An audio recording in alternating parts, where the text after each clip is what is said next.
This session is also being sponsored through the Transportation Demand Management Institute, or TDMI. TDM, just to give you a little bit of background on TDMI, it was incorporated back in the early 80s as a 501c3. It is based out of California, and it was originally part of the Association for Commuter Transportation, but now it is a separate entity. And the current composition is 4 board officers, and then we have 11 board trustees. The overall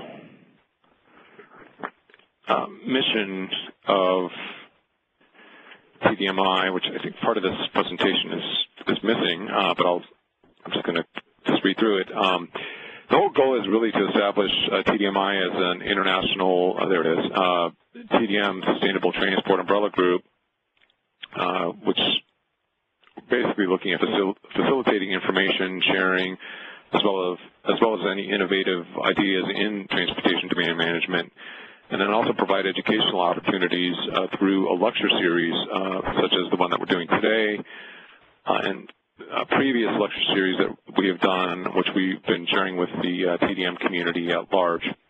We're also looking at compiling existing research on TDM. It's not to replicate anything that's out there, but we're basically looking at housing it in one location for easy reference for TDM professionals. And all of that is housed at transportation2.org. So if you haven't visited the website, we would encourage you to do that. As I mentioned earlier, we have resource links to existing research.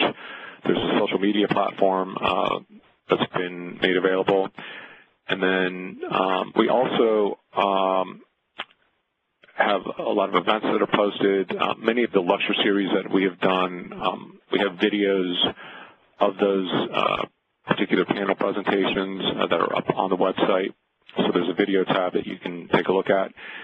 And then what we're going to be focusing on today is a new module that we've just released to tie in TDM to the LEED certification, both for existing buildings as well as new construction.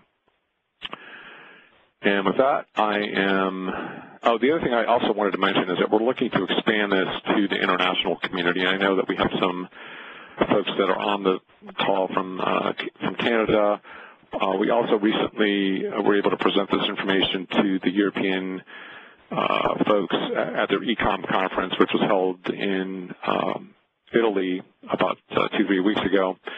And we had a very positive response. So we're looking at working with the BREAM folks in the European community, and then also hopefully tie in with the Canadian TDM community to make this truly a global effort. We've also had talks with one of our board members is from Australia, so we've also been having talks with the Green Star program, which is in Australia, to basically promote this module. So with that, I will turn it over to Peggy Schwartz. Great. Thanks, Nick. Again, my name is Peggy Schwartz, and I'm with the North Desert Transportation Management District that's located in Montgomery County, Maryland, just outside of Washington, D.C. And we work with about just short of 1,000 employers in the area, private companies as well as federal agencies on a range of TDM programs. And we also work closely with the developers in the area who are going forward with new projects and helping them to put into place transportation demand management, traffic mitigation programs. So I'm going to give a little background today on how some of these LEED points connect to the TDM and commute option kinds of programs we're all involved with. Again, LEED stands for Leadership in Energy and Environmental Design. It's a program or rating system that was developed by the U.S. Green Building Council, or USGBC. USGBC was founded in 1993. It's a nonprofit organization. It's not a government entity. One thing that's sort of important to think about in terms of LEED and USGBC is the LEED certification system is always evolving and becoming more refined. Today we're going to focus pretty much on LEED 2009, which was the third version of the rating system, even though a new LEED rating system, LEED version 4, was approved last summer and officially launched in the fall. But building owners and property owners are going to be able to keep registering projects under LEED 2009 for a while to come, I think probably through next summer. And projects that have already been registered under LEED 2009 will have several years to complete their certification. So for most of us in the TDM field, any of the building owners that we'd be working with, particularly in the near future, we'll be using the LEED 2009 rating system. And I know that's been true for the businesses that we've been working here in Montgomery County and North Bethesda. LEED also is being required, a LEED certification for buildings is being required by more and more local governments. Local governments here in Montgomery County, even some in other parts of Maryland are requiring it. And then also more and more local governments are requiring or giving incentives for property owners and builders to use LEED by giving incentives in terms of things like expedited approval process, tax breaks, and density bonuses. And while we're probably all pretty familiar with some of the environmental benefits of LEED projects, there are also some pretty significant economic benefits to the building owners and property owners as well. Things like higher occupancy rates for their buildings and higher sales prices and rental rates for their properties. LEED has several different rating systems or certification. You see them all listed here on the slide. The first three, the existing building rating system, new construction, and neighborhood development, are the rating systems that have some of the most significant opportunities for TDM and commute options kinds of programs. Today, we're really just going to focus on two of those, LEED for existing buildings and LEED for new construction. The neighborhood development rating system is more involved and more complex. But certainly, if you're interested in learning more about that, you can take a look at the USGBC website and get a lot of information on that. For us as TDM professionals, there's enormous value to working with the building owners and managers and developers as they pursue LEED certification, because as we talk through some of the different rating systems, the points that can be earned, the same kinds of things that we're trying to achieve are providing TDM programs and making commute options more attractive to folks are exactly the kinds of things that the property owners are getting points for the LEED certification.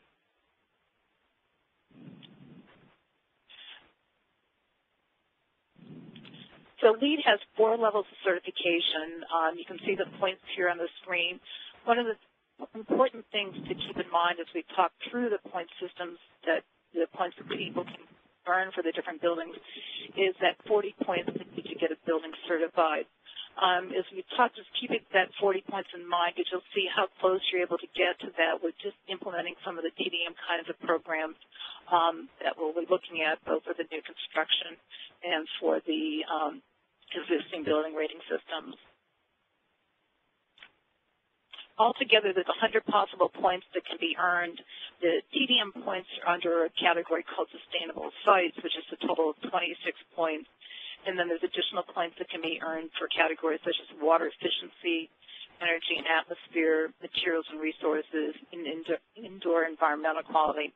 There's also some additional point opportunities for innovations in design and some regional priority credits that are sort of like bonus points that a project can learn.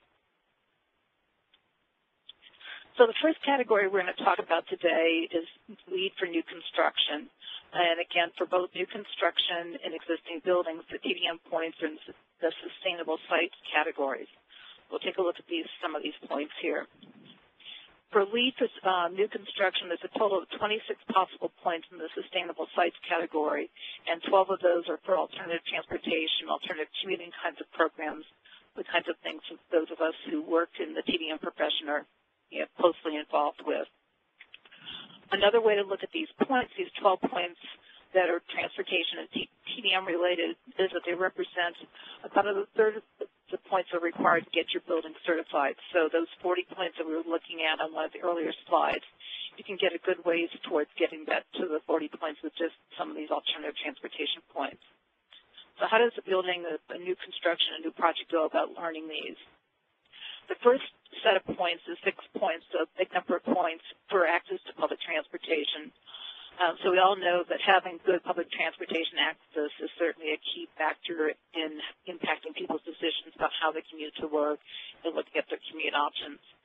So if a project's located within a half-mile of rail or a quarter-mile of bus systems, there's 6 points to be earned here. For the bus systems, there's some additional criteria in terms of the proximity of the bus stops and the number of bus stops or bus routes. But again, 6 points here that can be gained with public transportation access. The next area where there's a point to be earned. One point is for the bicycle facilities. Generally, this is looking at things like bike racks and storage that are within 200 yards of the building's entrance, so having good proximity and available for at least 5% of the building users, as well as having things like shower and changing facilities, again, having those available for 5% of the users of the building. Next place for earning some points under the LEED new construction is 3 points that can be gained for facilities for low-emitting and fuel-efficient vehicles.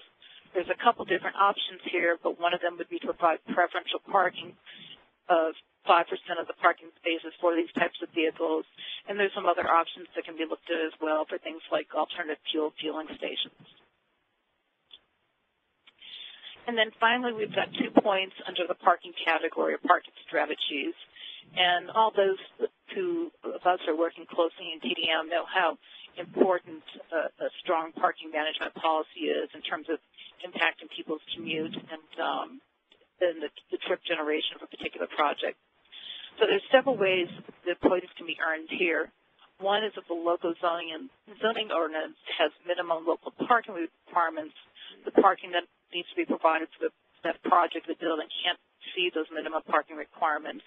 And then also some spaces need to be reserved for preferential spaces for carpools and van pools that would total 5% of the total spaces. If the local zoning ordinance doesn't have parking minimums, then there's also some things that can be looked at by looking at like the ITE parking standards and providing 25% fewer spaces than what would be required by ITE. And then finally, the project can go forward with no new parking at all. I know there's a couple projects here in the D.C. area that have looked at that. I think a residential project or two. They've had some resistance from some of the community, but certainly it's something that people are beginning to look at as a way of meeting these kinds of requirements. So let's take a look. This shows just those 12 possible points under the new construction and the percentage of the way it gets you to meeting your different LEED certifications, from getting you to 20% for gold, 25%, and that statistic might be need to round down to 24 or 30% of your way to getting your project certified. So pretty significant in terms of the importance of these points towards your overall project certification. Now let's take a look at what LEED means for existing buildings. Again, the points are under the sustainable sites category, just as they were for new construction. But here this time, while there are a total of 26 points in this category, more of the points, 15 of the points, come from alternative commuting types of programs, TDM types of strategies and such. And again, just looking at how these points get you towards your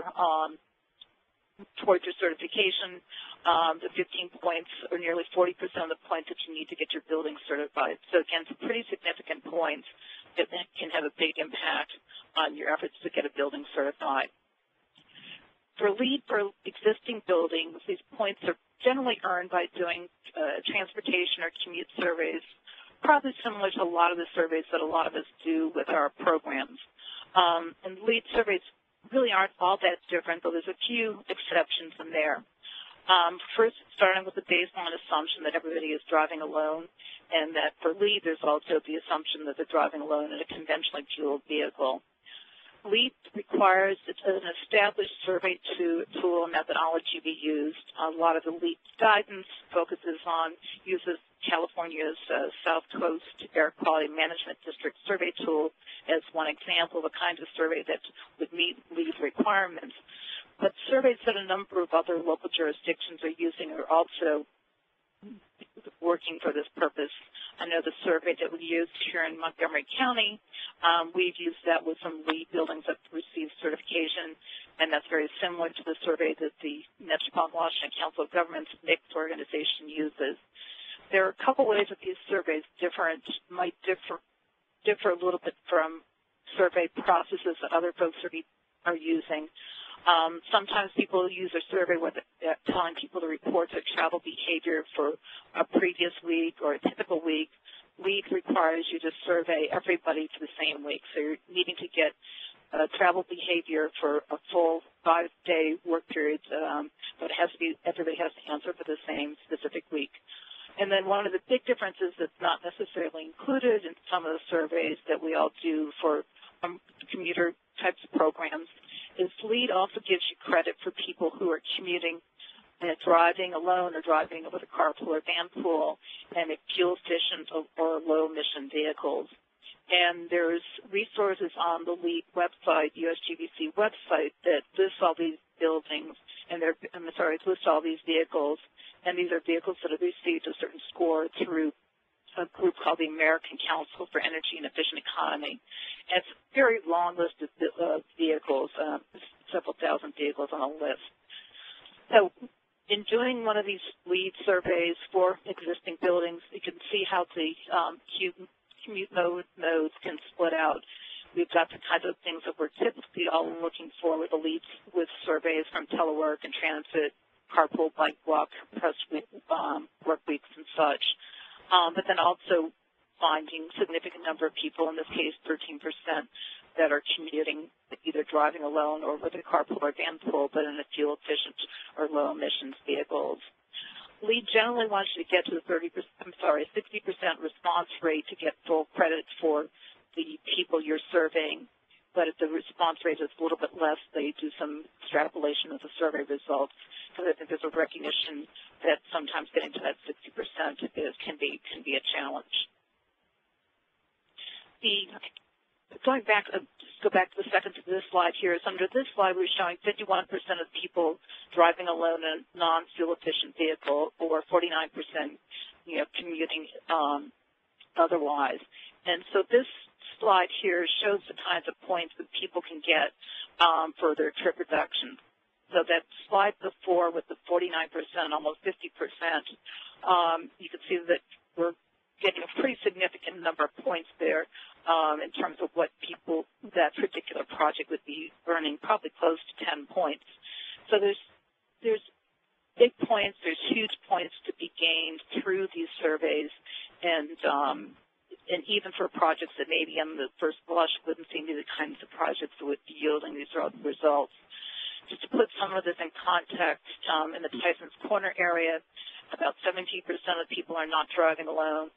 Arlington County in northern Virginia to south side of D.C. has 33%, so that it's probably in the range of about 8 points that they would be gaining, and D.C. 50%, so about 11 points there. As another example, we did some LEED surveys with a group of buildings in a very suburban office setting, decent bus service, but several miles away from a metro rail station with lots of free parking and ample parking. And using the survey that we showed before there was a 22% trip reduction, so they earned 6 out of the 15 points for the alternative commuting transportation, and that was 10% of the points that they needed to get towards their LEED Gold certification. So again, a setting where you might not necessarily guess that there'd be, this number of points that could be earned, but points that were being earned for the project.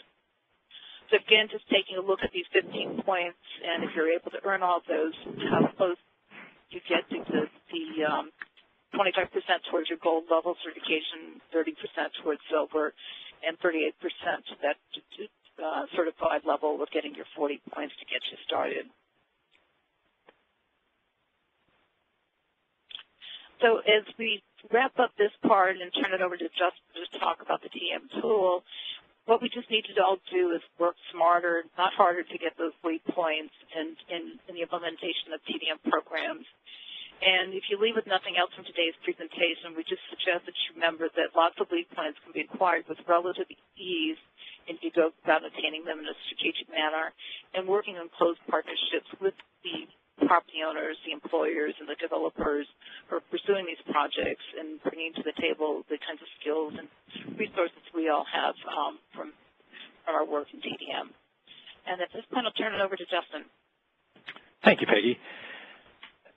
Hi, everybody. Good afternoon, or maybe good morning, depending on what coast you're on. As Peggy mentioned, I do a lot of work as a TDM specialist for Wells & Associates, and primarily in the DC region, but a lot of our work is with developers, property managers, property owners to help them get TDM programs off the ground and help them meet various trip reduction requirements that we have here in the DC region. And very often, the reason that we're trying to reach out to them is to share the value of TDM. And like many of you, it's not always the easiest thing to do. Many developers and property managers have a lot of other things on their plate. So the notion of getting employees to the site is not necessarily their top priority. And so what we realized, Peggy and I, over the course of several years of discussing LEED and TDM, is that we really need to get the word out there, first to our own community in the TDM industry and let them know, hey, there's all these great points, and if we as a community can get the word out there to the development community, to the property management, the property owners community, that those folks will in turn begin to see the value of what we all bring to them. And many of you, the majority of you on the phone, are probably, trying to get in contact with developers and property managers, and we feel like this is a new message that we can share with them and educate them about the opportunities that exist for their buildings and what we as an industry bring to them. So over time, we had been discussing, well, how do we get the word out there to our community? Well, this webinar is one way that we're able to do that, share it with the TDM community. But we also need to educate those folks outside. And so bridging those two communities is what we were trying to do with this web application that TDMI is hosting. So I'm going to transfer us over to that in a second so you all can see it, and we'll kind of walk you through how the whole process starts.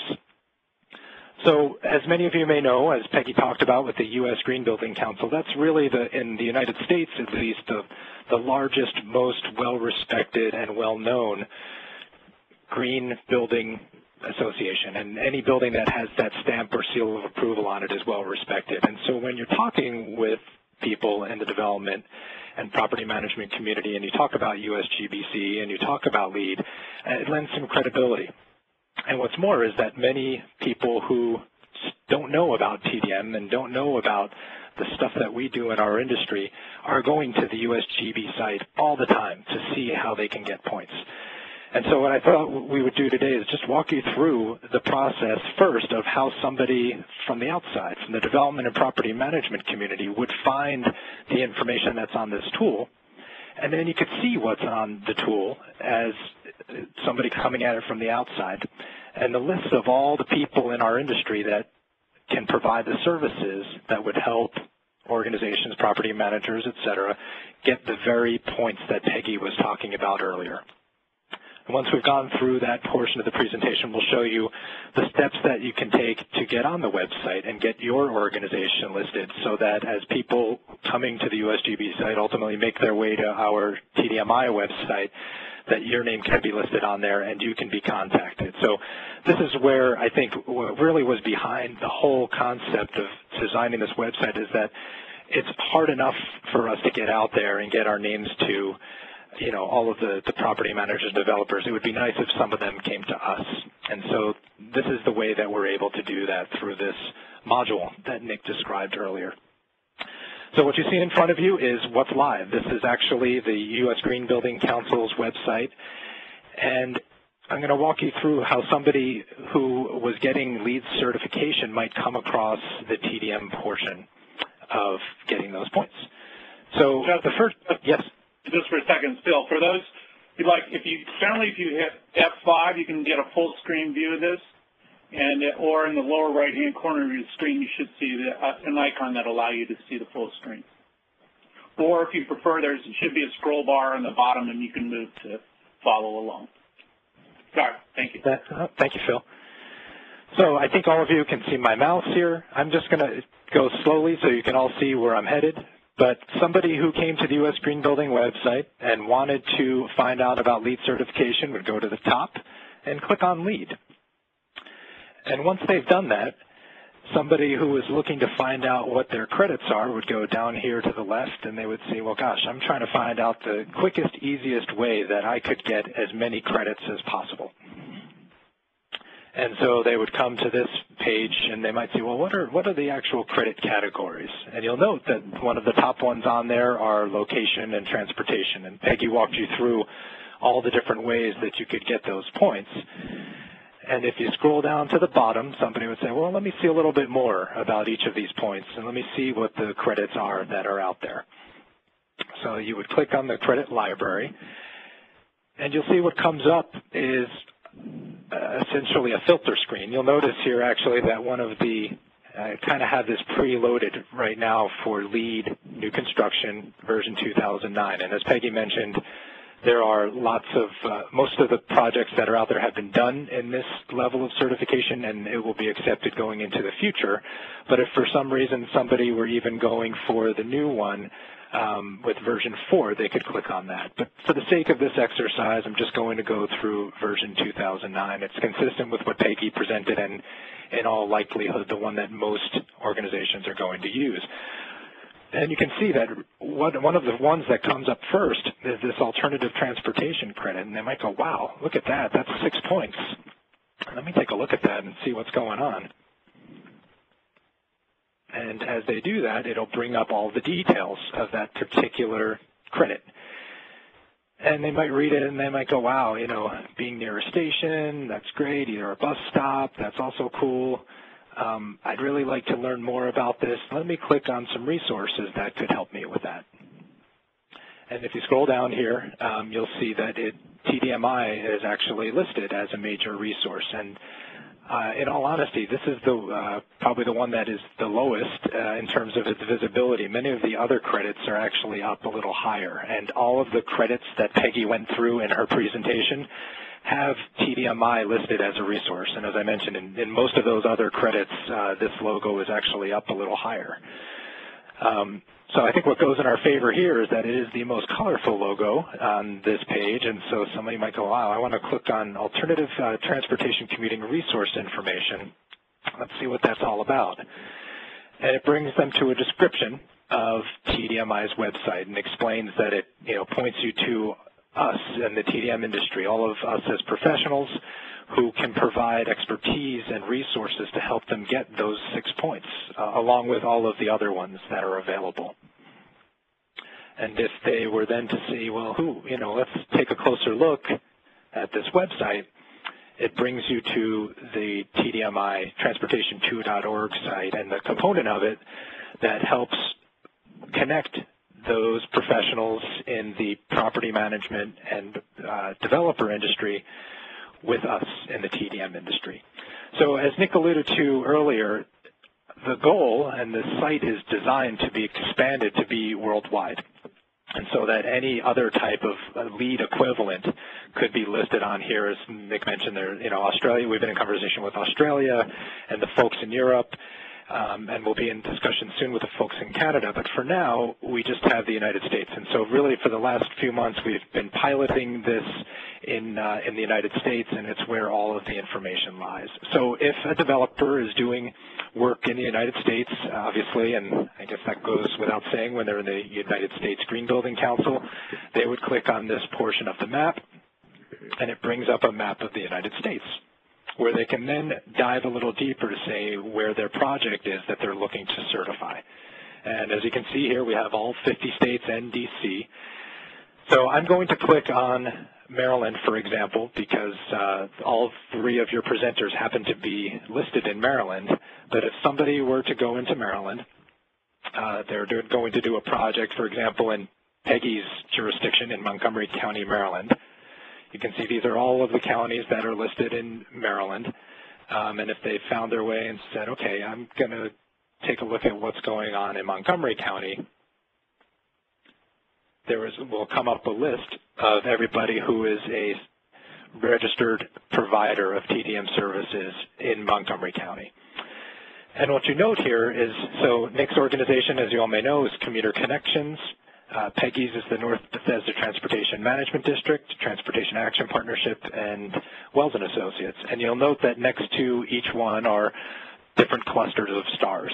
And this is the way that somebody who's viewing the site could determine, at least if there's a long list of people, which skills they're looking for and where they may want to focus their attention. So let's say, for example, that somebody is working on getting accreditation for an existing building, and they wanted to look for somebody with a high level of expertise in implementing TDM Services, they would look down here and they'd say, oh, look, well, Nick's organization has 4 stars. I'm going to take a look and see how I can contact them to find out how they can assist me with implementing TDM services. And so they would click on Commuter Connections, and there's contact information that they can use to reach out, as well as a description of the services that Commuter Connections provides.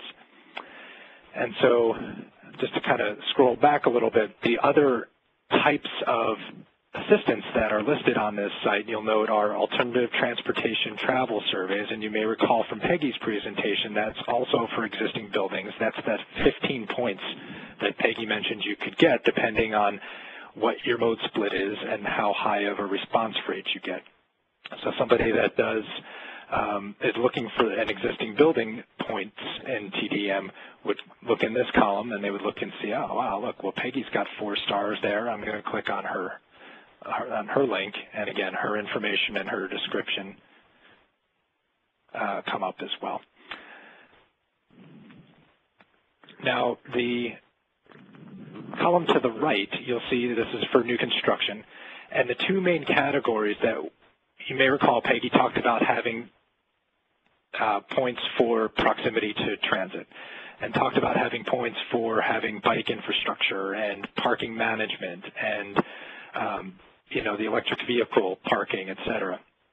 All of those things are points that you can get. The ones that most of us in the industry are able to help with, you can't really, none of us, I think, that I'm aware of, unless you work for a transit agency, can really influence necessarily where bus systems run. I mean, we can maybe help redirect the bus route, but essentially the infrastructure is there, and that has more to do with where a developer or property manager decides to locate. But once they're there, the things that we can assist and facilitate is doing parking management plans, helping them determine where to put carpool spaces, preferential parking spaces, electric vehicle spaces, what percentage to allocate, where to place them, et cetera. And we can also provide significant amounts of expertise on biking accommodations and how to go about providing the racks and the storage and the showers, the ratios, all of that good stuff. So there's many of us in the TDM industry who can provide that level of expertise. And for those developers looking to do new construction and get LEED points, they would look down these columns and look for folks that have stars and decide who they want to click on there as well. So that is essentially the reference tool that TDMI has developed. The idea here is let's put the development and property management community in direct contact with the folks in the TDM industry that can help them get these LEED points that Peggy described to you earlier. For the next part of the presentation, I'd like to shift and focus on how do you get your name, if you're a TDM professional, in this list so that people can come directly to you. And that's pretty simple, but I thought I'd walk you through an example of how you can do that so that you have a better feel going into it on your own, how the process works. So you'll note just to the right here, and it's on every page of this module, is a registration form button that you can click, and it's on the home landing page as well. When you click on that, part of the reason we have 2 buttons here that come up, one is if you're a first-time registrant, and one is if you had a modification. So maybe you were only doing parking management plans, but recently you came up with a new survey instrument that you administered that got a building LEED certified, and you wanted to add something to it. In that case, you would come back and edit your existing listing so that you could have stars in a new category, in a new column.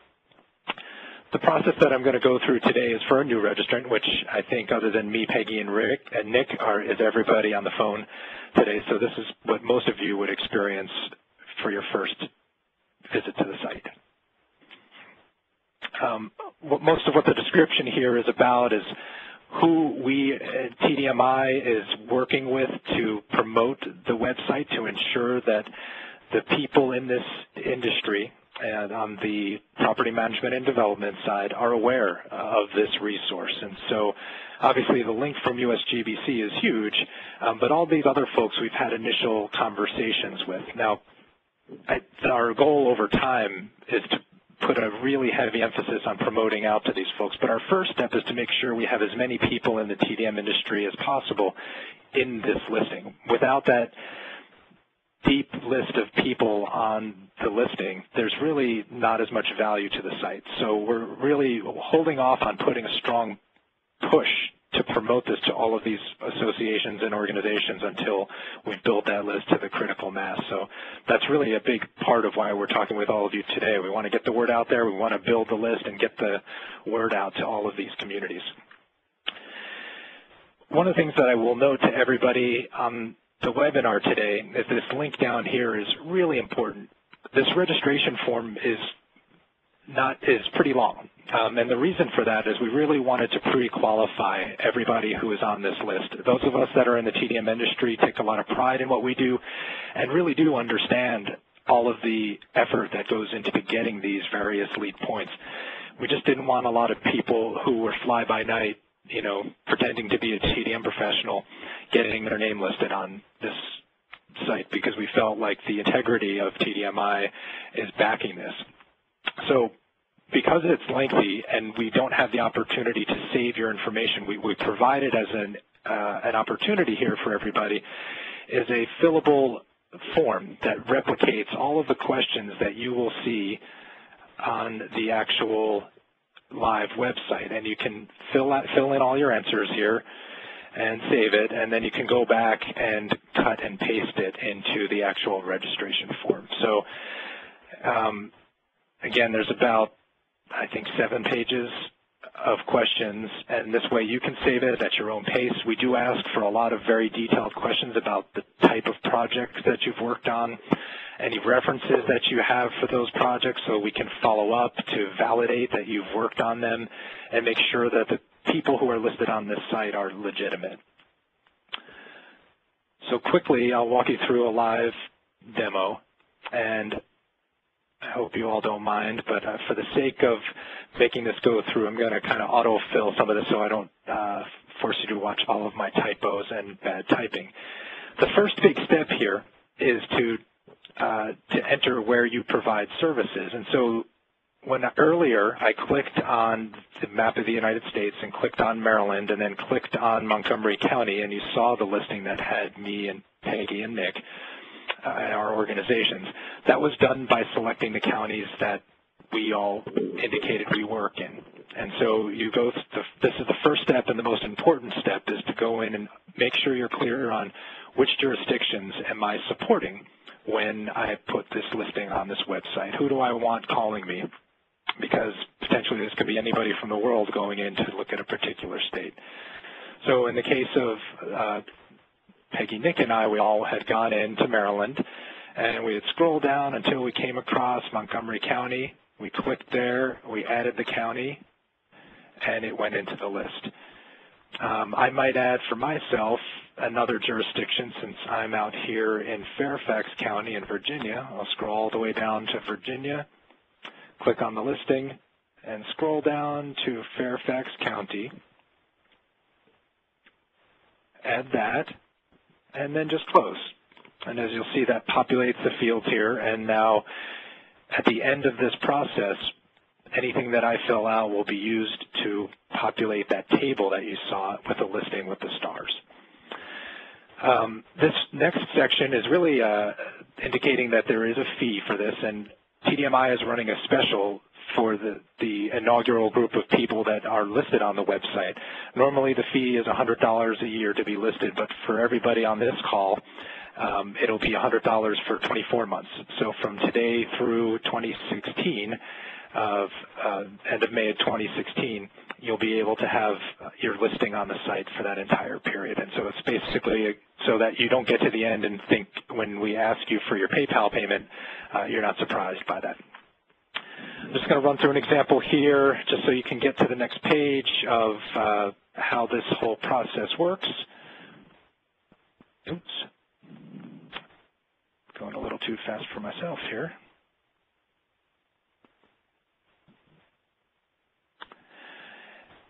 So all of this information, you saw at the top, it says what's required. You have to show your state, you have to check the box, and you have to put your organizational name in here.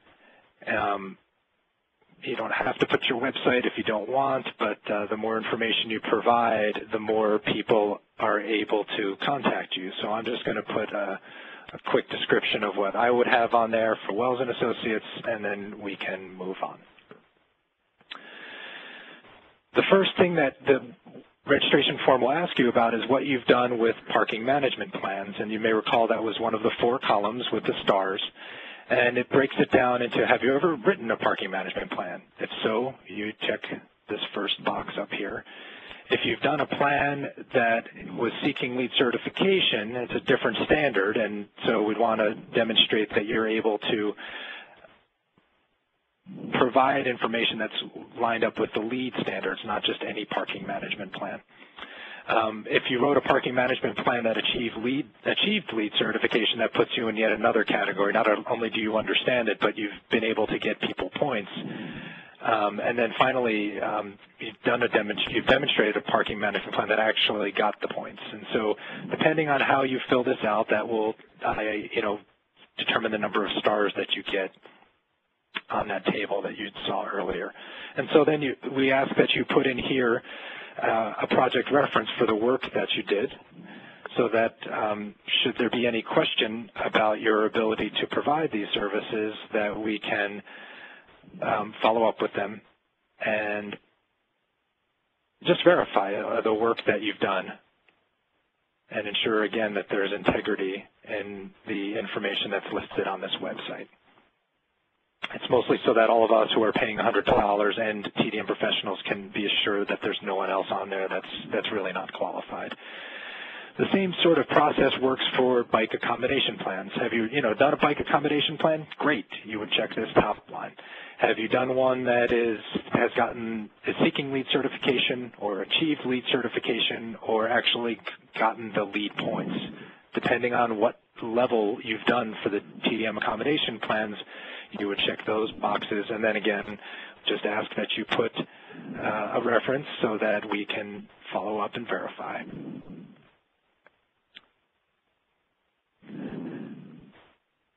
Finally, well, not finally, the next one you may recall is the surveys. And so again, I think the majority of us on the call are TDM professionals. Most of us have done some sort of commuter survey to find out mode split. And so what we wanted to make sure here is that this is a little different. This requires a little more than having done a survey. This would be somebody that's done a survey but has actually had questions that are required for LEED. And as you may recall, Peggy had mentioned one difference between your standard mode split survey and the one that is required by LEED is that they want to know whether or not your vehicle was in some way, shape, or form low emitting or electric, or no emission for that matter. And so having that level of question is a little different, and understanding how to process those surveys is a little different. The last thing is that depending on the jurisdiction that you're in and the level of requirements you have in terms of response rate, the response rate for the LEED surveys, as you heard Peggy describe, in order to get your maximum points is 60%. And that in many cases may be much higher than what you may typically need to get. So again, that's why the baseline here is higher. It's the questions and the process that's required for LEED is a distinguishing factor. And then again, was that survey for a project that was actually seeking LEED certification? Did it achieve LEED certification? And did it eventually get LEED points? And so again, depending on what you have done, you would click the appropriate radio button and just fill in an example, a reference that you could use, and this is an example here as well. You can provide a little more information here to describe it, but just for today to get us through in time, I am leaving that blank. The next section, you saw the one column that talked about people that can implement the TDM services. And as you can see here, you can check as many of these as you like. These are some standard things that a lot of us have done. Maybe you've helped with a new hire orientation, explaining TDM programs. Maybe you've done an employee newsletter or a carpool matching website or events. Depending on how many of these you check, and there's a few other of these, it's not just these 4, we'll go through them all, but depending on how many you check will determine how many stars that you get. And you may have done these for one project, and so I'll show you how you can do that. But assuming that you haven't, you could do a different project that corresponds to each of the boxes that you've checked.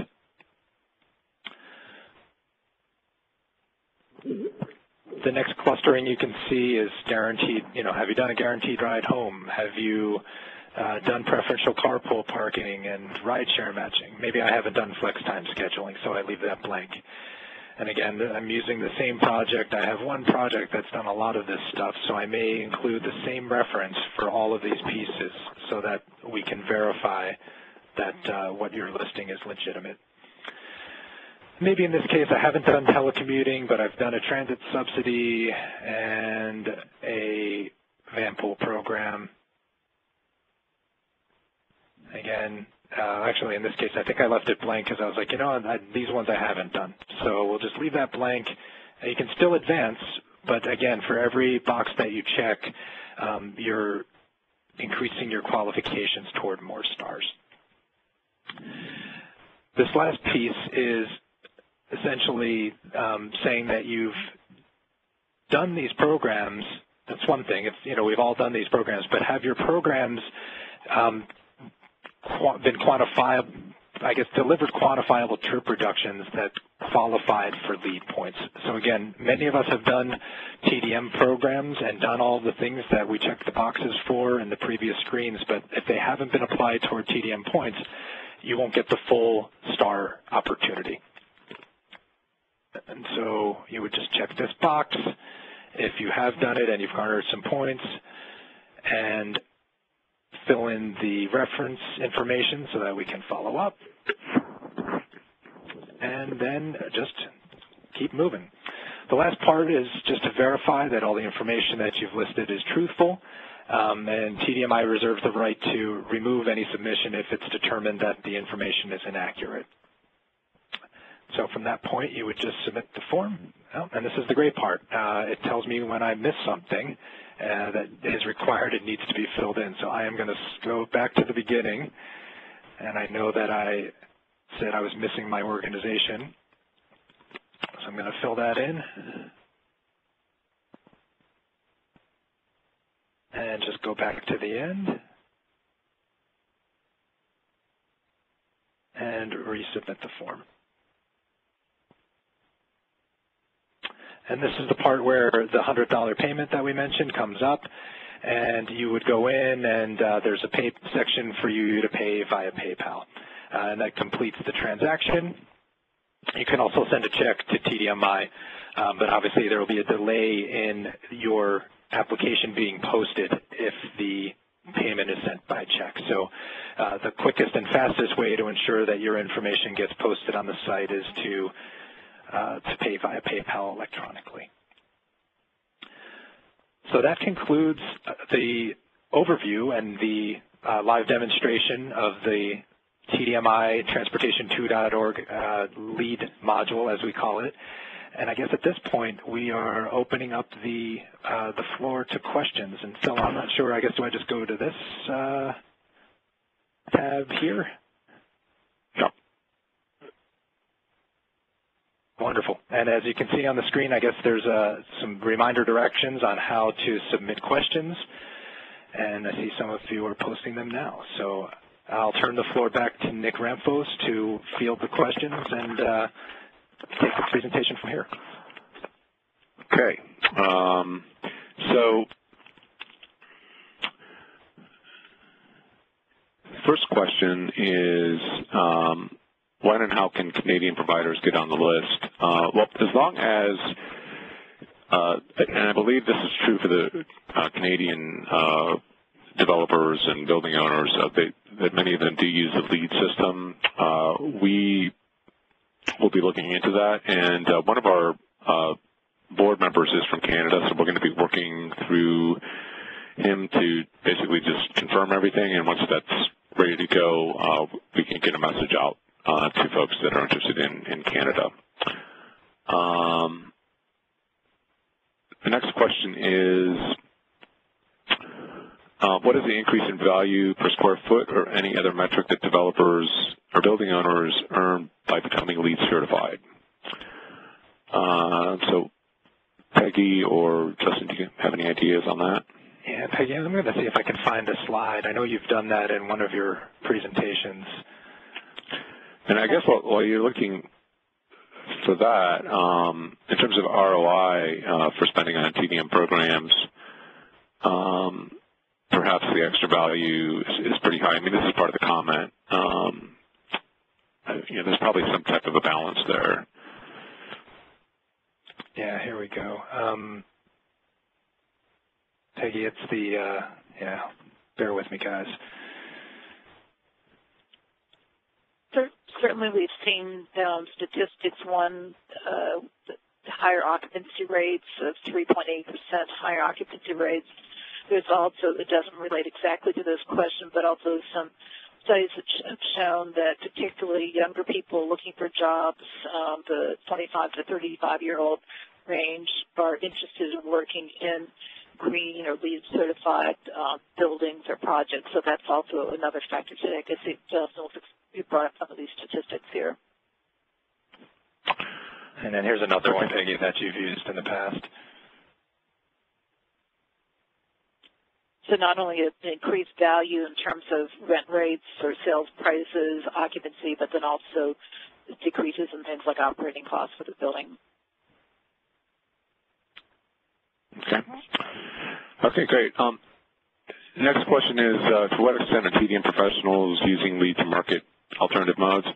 Well, I'm going to take a shot at answering that. One of the things we've done here in the metropolitan Washington region is we've developed educational materials. We've also have held workshops for all of our employer services representatives so that when they are out working with employers or developers, that they're aware of the LEED rating system and how TDM can tie into that.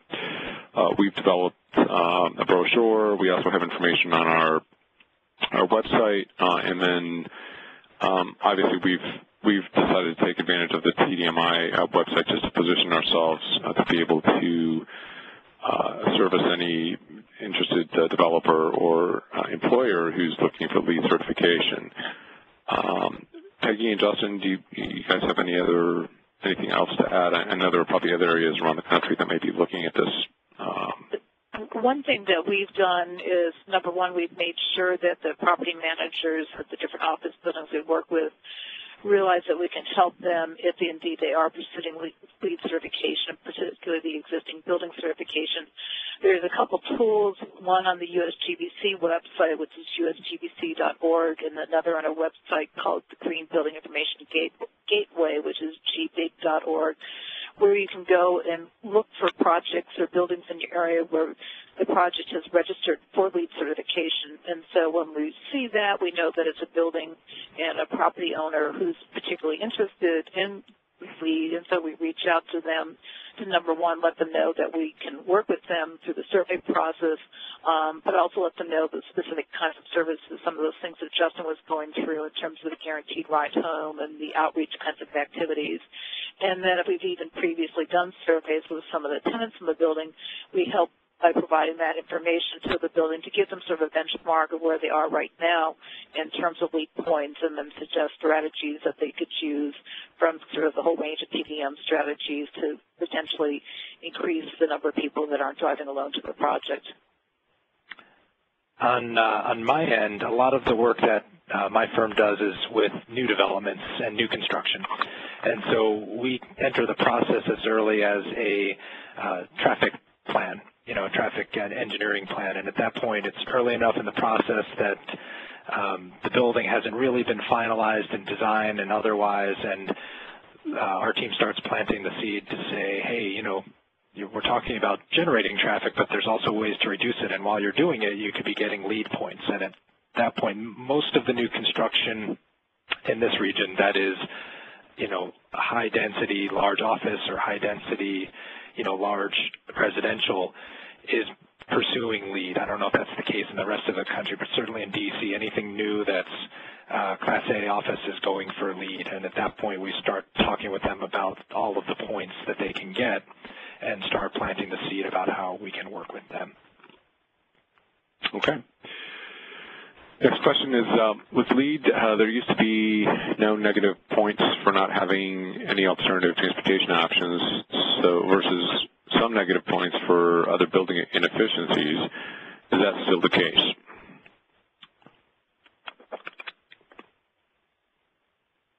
This is Peggy. I would need to check on that. I'm not aware of that, but I wouldn't want to say for sure one way or another, especially with the new LEED version 4 being developed. Yeah, I guess one of the frustration points is seeing LEED buildings touted that are off in the middle of nowhere, requiring a lot of energy use just to get to them. Any thoughts on that? How that all works? And then how does transportation fit into all of that? Let's say if the building's out in the middle of nowhere. Yeah, as Peggy mentioned, the LEED 4 criteria is the location and transportation are the same category of points. So they've really looked at how critical those two things, or how critically those two things work together and make them fairly interchangeable. So you're really not going to get as many points. It's going to be a lot harder to get certified, but you still potentially could be a building in the middle of nowhere, but the likelihood that you'll get one of the higher LEED certifications is much lower.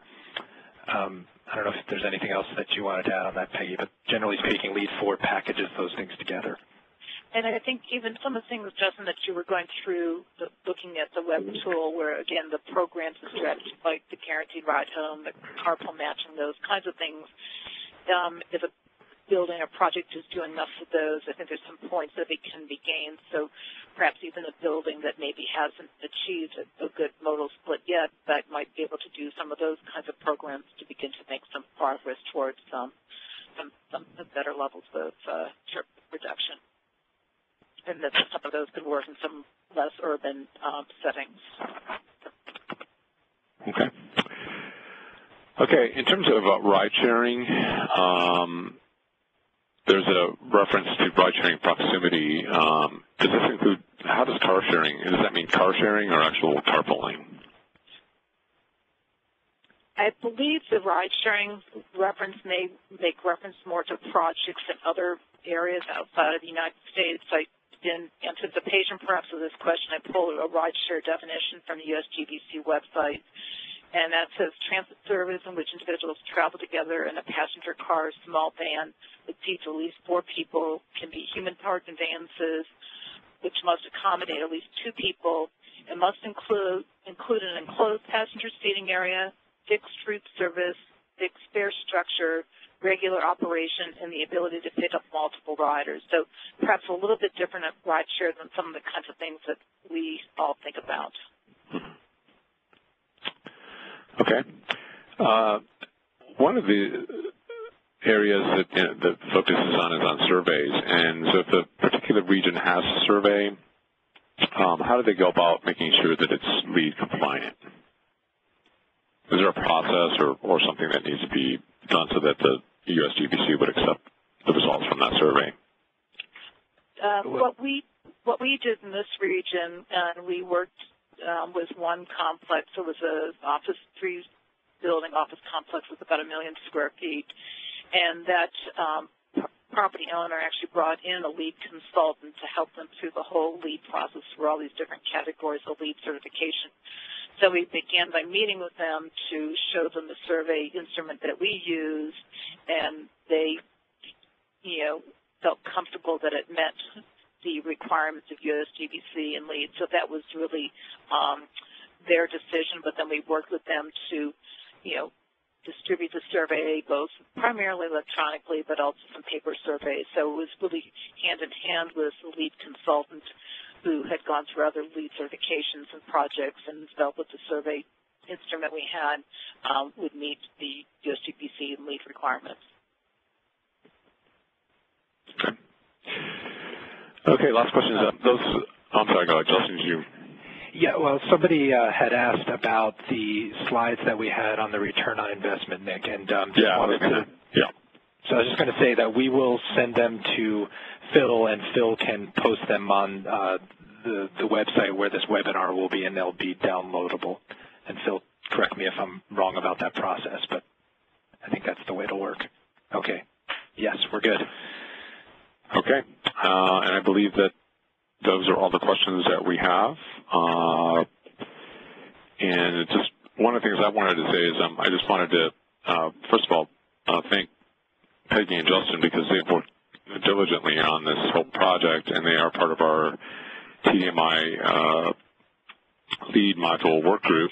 And also Wells & Associates has been a huge sponsor of this entire process. And just from TDMI standpoint, we just like to thank Wells & Associates because they've put in countless hours and funding for this. And just wanted to make sure that folks knew that and that we're appreciative of all the work that's been done.